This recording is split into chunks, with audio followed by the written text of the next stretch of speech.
लवासा आणि अँबी व्हॅली पुण्याच्या कुशीत वसलेली ही ठिकाणं म्हणजे सुट्टी एन्जॉय करण्याचं अनेकांचं हक्काचं ठिकाण. मात्र ही दोन्ही ठिकाणं सध्या वादाच्या गर्तेत अडकलेली आहेत.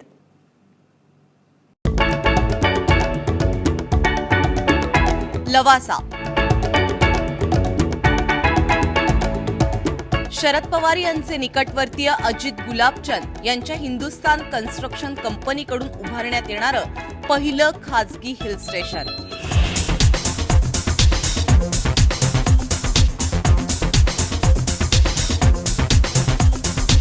अँबी व्हॅली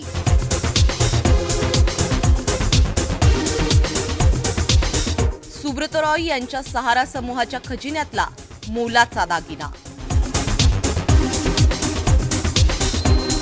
पुण्याला आंतरराष्ट्रीय नकाशावरती अधोरेखित करणारी ही दोनही ठिकाणं सध्या वादाच्या गर्तेत अडकली आहेत. कारण एकीकडे फडणवीस सरकारने लवासाला मोठा दणका दिलाय, तर दुसरीकडे अँबी व्हॅलीची मालकी हातातून जाऊ नये म्हणून सुब्रत रॉय जंग पछाडतायत.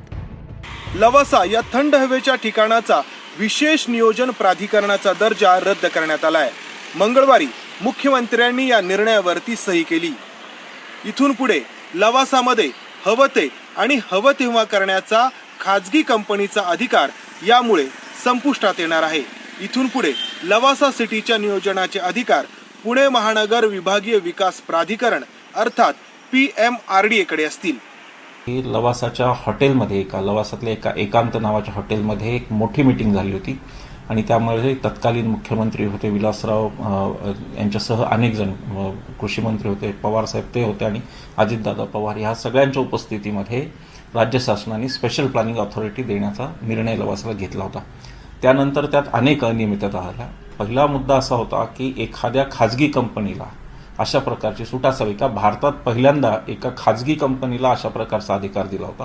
त्यामुळे लवासाला अनियंत्रित अधिकार मिळाले आणि ते स्वतःचे प्लॅन स्वतः सँक्शन करणार आणि स्वतःच त्याची स्क्रुटिनी करणार, अशा प्रकारचे ते अधिकार होते. इथे लवासाचा विशेष नियोजन प्राधिकरणाचा दर्जा रद्द होत नाही, तोच शरद पवारांनी सह्याद्री अतिथीगृहावर फडणवीसांची भेट घेतली. या भेटीमागचं अधिकृत कारण समोर आलेलं नसलं तरी ही बैठक लवासा संदर्भातच होती का, अशी शंका उपस्थित करायला वाव आहे.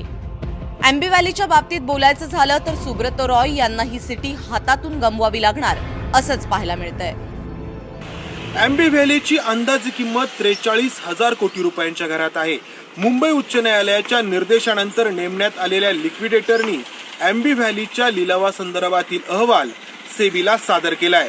सध्या पॅरोलद्वारे तुरुंगाबाहेर असलेल्या सहारा श्री सुब्रत रॉय यांच्या जामिनावरती 19 जूनला सर्वोच्च न्यायालयात निर्णय होणार आहे आणि त्या दरम्यानच अँबी व्हॅलीचा लिलाव करायचा का नाही या संदर्भातील फैसला होऊ शकतो.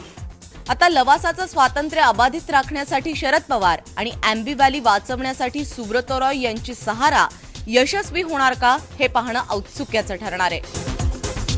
मंदार गोंजारीसह ब्युरो रिपोर्ट, ABP माझा, पुणे.